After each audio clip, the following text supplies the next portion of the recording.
there's so much research that supports. I mean, Barbara Fredrickson's work on emotions and understanding our minds in terms of having that sense of pausing and becoming more mindful and allowing yourself to become a little bit less entrenched in some of the heavier emotions that you might be feeling. So if you've got a lot on as a leader, maybe anxiety, stress is coming up, frustration, regret, maybe you didn't get things done in the way that you wanted to, or things aren't moving as swiftly as you would like to.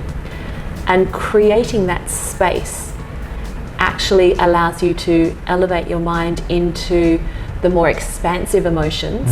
So closer to contentment, closer to things like curiosity.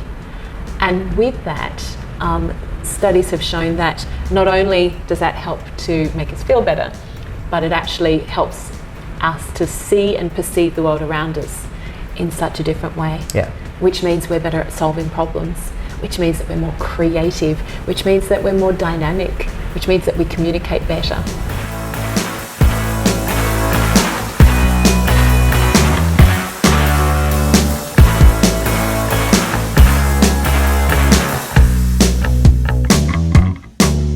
So Nicole, thank you so much for your time. Pleasure, absolutely. We talk a lot about self-care. One of my immediate questions when we talk about this topic was, should leaders and do leaders think about self-care? I'm so glad you asked, because this is something that I'm seeing come up in so many different facets of life and so many different types of leaders. There is nothing more important than looking after your own personal resources. So starting with yourself, thinking about how you can be at your best. And as leaders, that is something that we want to be. We always want to be at the top of our game.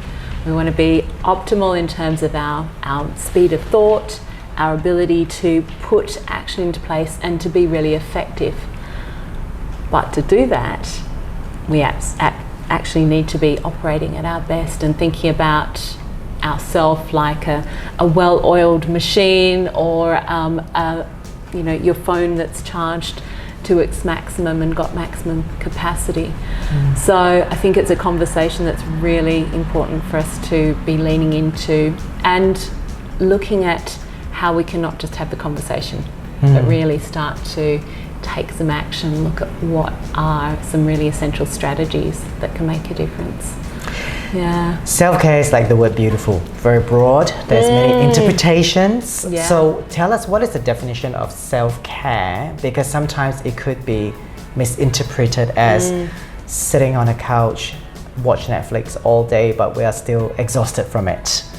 Absolutely. And as nice as that sounds for a little while, it's probably not going to be a great way to take you towards your goals. For me, self-care is really about what strategies can you put in place that help you to feel and be at your best, but also that help you to move towards your goals. And so Netflix and bags of popcorn or whatever it is, whatever your little escapes are, they're great. But if you were to do that every day as a practice, if you were to get up in the morning and you have your Netflix and snacks, and you were to do that of an evening, have your Netflix and snacks, is it going to make you feel good? Is it going to make you operate at your best? And is it going to take you toward your goals? And I would say for most people, unless your goals are to be an expert in Netflix, it's probably not going to be super helpful. So for me, it's about looking at strategies that are elevating your mind, your body, your psychology, your spiritual awareness. It's elevating you in all the facets of your life. So how do we do that? Yes, exactly. That's the key, thing. Like, yeah. Where do we even start? Because it already sounds. I mean, the one thing I like about the way you describe it, it sounds to me it's very subjective. It's very personal. Yeah, what works for me It may not work for another person, but where does one start to even look at the source of the challenge? Yeah, absolutely. And this is where we can look at some different structures. So I love to talk about 4 different areas as a starting point, and these are quite sort of tangible areas that you can focus on. So looking at your mind, okay, and what are you doing to create calm in your mind, to create clarity? So that will be different for different people, but prioritizing taking care of your mind in some way. So it could be that you have a meditation practice, or you sit and allow yourself to just be for a short amount of time without any distractions. It could be that it's about reading something that's uplifting or opening your mind in some way. It could be about journaling or writing gratitude notes. Could be something that's quite practical, but what it looks like will be different for different people. That's the first one, the M. Second one is moving. It's all about exercise. So we can't get away from the fact that our mind-body connection is inherent in everything we do. So self-care has to be about looking after the vessel that we move in, and so that we're actually feeling the energy in our bodies, in our cells, and how that helps us to fuel our minds, our emotions. So that's the second one, the exercise. Looking at your diet is huge, and having a diet that enables you to get that sense of energy and nutrition. And I'm not talking about going on a diet by any means, but looking at what can you do to give yourself that sense of fuel each day. And it doesn't mean that you have to eat perfectly, but being conscious of what you put into your body, super important. And this is where I think for a lot of leaders who are time poor may find that it's quite tricky in terms of prioritizing that nutritional diet. And then the other one that we've had conversations about in terms of leadership, sleep. Sleep is so important. Because sleep is not only a way of our body resting, but our brain rejuvenates when we sleep. The cellular rejuvenation is massive. And so, I talk with my clients about taking your meds, the mind, the exercise, the diet, and the sleep. And it's just a great little acronym to help remind yourself of some strategies to just be doing something small each day for each of those areas. Yeah, I love it. It's easy to remember. Yes. and I think it's quite straightforward when you are putting yourself, when you're determined to achieve that. Yeah. I know that all this work that you do are all evidence-based, because you have a master degree in applied positive psychology. And so I believe that mindset is everything. Many a times, busy people, like you said, busy leaders, they are busy. They are time poor. Not just time. I think in terms of mind space, head space, relatively limited. So after a while, because they are so focused on fulfilling work commitments or balancing family commitment with work and stress and so forth, they put themselves, well, they reduce the priority, I would say, and start to have very good excuses or reasons not to, let's say, be mindful. So coming back to the first part of the acronym, the mind, right, is in your head, and you have to take care of your head, and you said earlier that do something that allow your mind not to be distracted. It's so hard. Oh, it is hard, but it's like anything. When you first started to learn to walk as a baby, as a toddler, pre-toddler, it was hard. You would get up, wobble, maybe take a step, fall over. And yet now it becomes something that you do without even thinking about. I can guarantee all of the people watching, well, most of them are going to be walking without thinking. And it's the same with a practice like mindfulness, like anything that is involved in breath work. It doesn't have to be something massive. In fact, it's actually better to start with really small shifts that you can commit to that are linked to other habits. There's a wonderful behavioural psychologist named BJ Fogg, and he talks about tiny habits. And so what his concept is that if you want to make a change, one of the things to do is make it a very small change. Make sure you know the reason why you want this change, and link it to something else that's already existing, an existing behaviour. So for something like, let's say you want to start a breathing practice, and a breathing practice doesn't have to be sitting for hours on end and chanting and meditating. It could be simply prioritising 5 conscious breaths 2 or 3 times a day. But you think to yourself, okay, well, how am I going to remember to do that? How am I going to build that in as a part of my daily self-care practice? So you look at your day and think, well, what are the things I do every day? Simple things, okay? I get up in the morning, I brush my teeth, or I wash my face. I'm going to make sure that I link my 5 mindful, intentional breaths to brushing my teeth. And so it takes something that can feel like it's really onerous, and it makes it something really practical and useful and easy. Because let's face it, we don't do stuff if it's not easy a lot of the time. Yeah. If it's extra, Yeah. and self-care for a lot of people feels like it's extra. So making it super easy, super tangible, I think is one of the keys there. I love what you said, because I think many a times simple is best. Yeah. You know, I think that's why, you know, a lot of people who are thinking about, like you said earlier, diet, it fails because it feels like a public commitment. You know, the minute you announce it on social media, I'm doing this, all eyes are on you.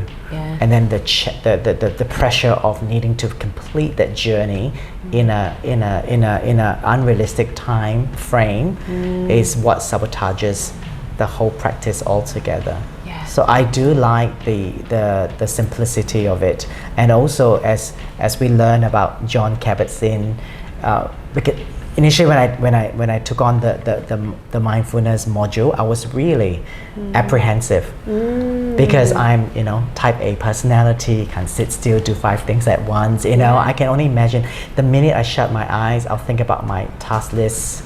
I will hear the bus that goes past. I might hear, you know, Chi running about and so forth. So I really love the way that it was being shared in a way that the non-judgmental, the kindness and compassion to self as we breathe. Absolutely. And isn't that important in that anytime we're judging the worth of something, we're already getting out of the presence, we're getting out of that mindful state. And that's difficult. It's really difficult.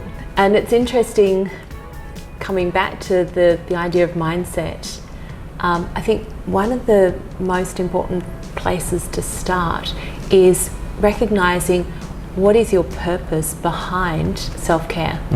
What is it actually bringing to you? And let's face it, when we run sort of patterns of behavior that we know are not particularly healthy or might not be super productive, there's always a secondary gain. There's always something that we get out of it, otherwise we wouldn't keep doing it. So the idea of burning the candle at both ends, working all hours, go, obviously we get something out of that. We know that we get the buzz of excitement and of feeling like we're in the moment and things are happening, and we might have that productivity high level for a short amount of time. But then we crash, okay, because we can't sustain that for too long. So understanding what we get from our unproductive behaviour, as well as what we could get from a more productive way of using our resources, using our mind, using our breath, using our presence, using all of the resources that we have. Understanding why that's important, having that sense of meaning and purpose is really what it's about. Yeah, I love what you said, and that reminder of the why, the purpose, because it brings value to anything that we do. Yeah. So if we can see that taking 5 breaths a few times a day brings us that benefit, we understand what it is and the value of it, then it's like drinking water, isn't it? Absolutely. That you know, okay, I have to take the glass, turn on the tap and do this, it will interrupt my day or whatever, but it's part of that nourishment. And understanding the long-term gain that comes from the short-term behaviour. So like, you know, drinking water, the long-term effect on your body, on your mind is very clearly documented. Yeah. And there's so much research that supports, Barbara Fredrickson's work on emotions and understanding our minds in terms of having that sense of pausing and becoming more mindful and allowing yourself to become a little bit less entrenched in some of the heavier emotions that you might be feeling. So if you've got a lot on as a leader, maybe anxiety, stress is coming up, frustration, regret, you know, maybe you didn't get things done in the way that you wanted to, or things aren't moving as swiftly as you would like to. And creating that space actually allows you to elevate your mind into the more expansive emotions. So into closer to contentment, closer to things like curiosity. And with that, studies have shown that not only does that help to make us feel better, but it actually helps us to see and perceive the world around us in such a different way. Yeah. Which means we're better at solving problems, which means that we're more creative, which means that we're more dynamic, which means that we communicate better. And so there's so many things that are stacked on top of each other. I am so glad that you mentioned the word contentment. I think it's a huge missing piece at the moment, because people are trying to strive for happiness and get lost in that journey of the pursuit of happiness. And there is nothing wrong with contentment. Actually, contentment is a good place to be. But I think being mindful and having that, you know, the goal of contentment, as you said earlier, allow you to step away to have a broader view. It's almost like you become a third person looking at what you're doing and say, I don't think you're going anywhere. It's better that you rest. Yeah, absolutely. And I mean, you think about in business, and for leaders, we're always trying to break through glass ceilings. We're always trying to break into new territory, make different discoveries, create something that improves on what's happened before. But you think about it, if you're at that stage of trying to break through a level, but your face is pressed up against the glass, all you can see is what's on the other side, rather than actually being able to see the problem. And so stepping back and having that sense of allowing yourself to see what is, see what's around you, having that presence, it actually gives you that distance and perspective in problem solving to break through to that next level, whatever it is that someone's trying to work on. And so it helps us to find that embody the energy. We were talking a little earlier about the masculine and feminine energy, and so finding that balance between the doing and the active and the energizing, the dynamic side that perhaps a lot of leaders lean into, and rightly so, that's what gets stuff done. But balancing that with the contemplation, the time to sit and allow yourself to see what is, to be, rather than to do. to realize and recognize and have that sense of awareness. And it's interesting in terms of even understanding the emotions that come up within us. So much of the time, especially if we're so locked into do, we can end up repressing a lot of our emotions. And there's a wonderful book called, I think it's called Stressed, by Emily and her sister Nagata, I think their last name is.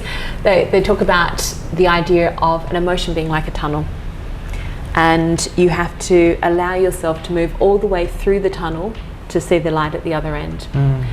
And when we're doing all the time, always in that active and striving state, it's very easy for us to repress difficult emotions, challenging emotions, the ones that don't feel pleasurable, the icky, heavy, ones that we really just want to get out of the way. And so we repress them, we deny them, we push them to the side rather than allowing ourselves to experience them, which means that they come back to bite us on the bum later on. They come back and they kind of end up sitting with us in tension in places in our body.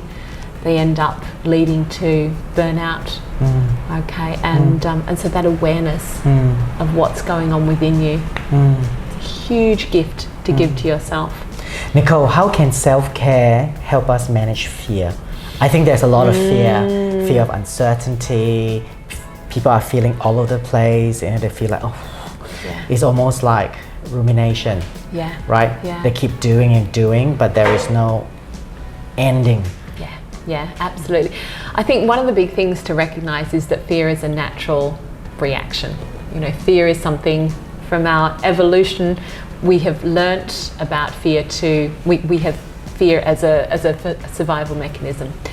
But so much of what we fear now is not about keeping us alive. It's about the unrealistic.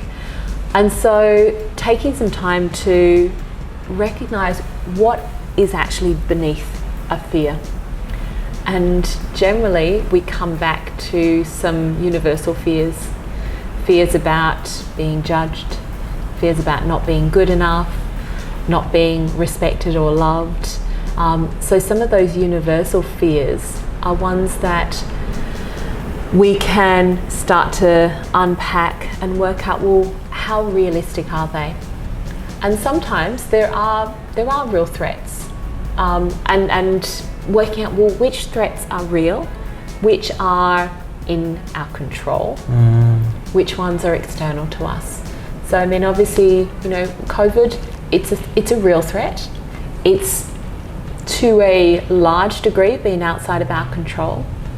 And so that's something that is, it's a sense of finding some peace within what's outside of our control, which comes back to the idea of contentment in the end. But also then looking at, well, within that fear, what capacity do we have to respond in a resourceful manner? What can you actually take responsibility for? How can you act in a way that is enabling you to move away from any sense of being the victim and to be the hero of your own story, okay? And I think that is one of the keys, working out what is your capacity, and when fear comes into play, what is it stopping you from doing that is resourceful? I also feel that responsible leaders, they often feel guilty because self-care sounds like comfort, sounds like lack of productivity. They should be doing something about something, right? So that, of course, then escalate into compound stress, and it just goes on and on and on. So at the height of stress, definitely we have some form of response. Do you think that the practice of self-care will create the awareness that at that point in time that it will remind us that actually we don't really need to respond. We just need to observe. I think, like anything, it takes work. So it's about making choices that you can't wait until, you can't wait until it's bucketing down with rain to buy an umbrella. We know you go out in Singapore, you take an umbrella with you because you never know when you might need it. And self-care practice is very similar to that. It is about prioritizing. Do you want to be more productive? If that's the case, then what can you do? Actually, how can you be more productive? And there is so much research that actually shows that by using self-care techniques, and some of the ones we've talked about already, will heighten productivity.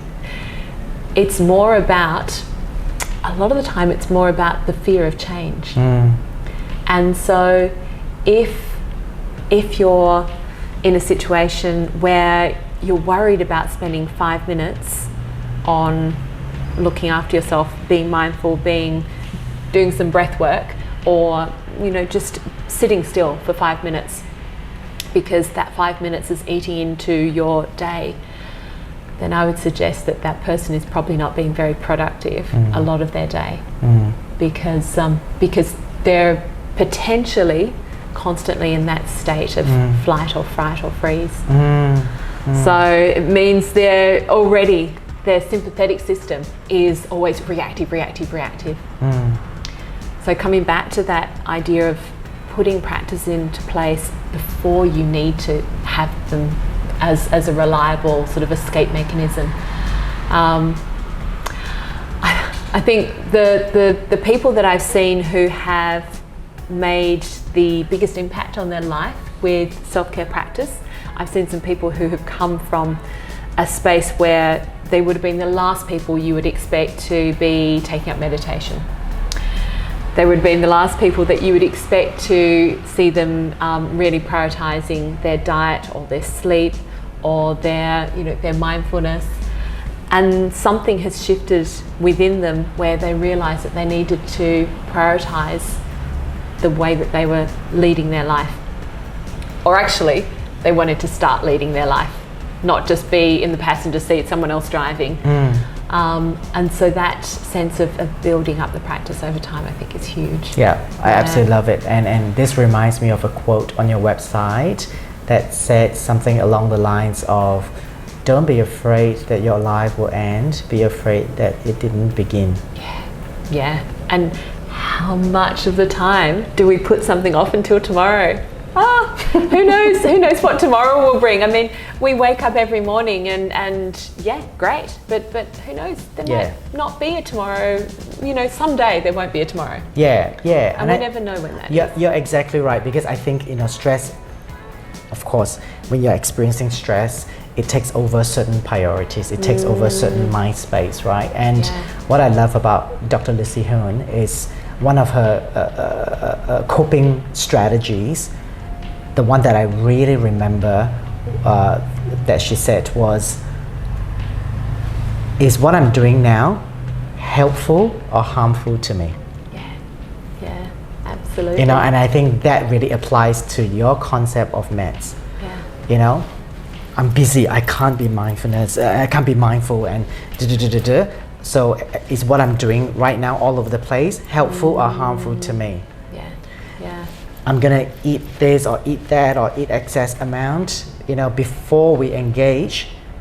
If there is a signal that goes, is this helpful or harmful to you? And I think these sort of little reminders will help us back on track, because everybody will tend to go off a little bit, once in a while, because we're only human.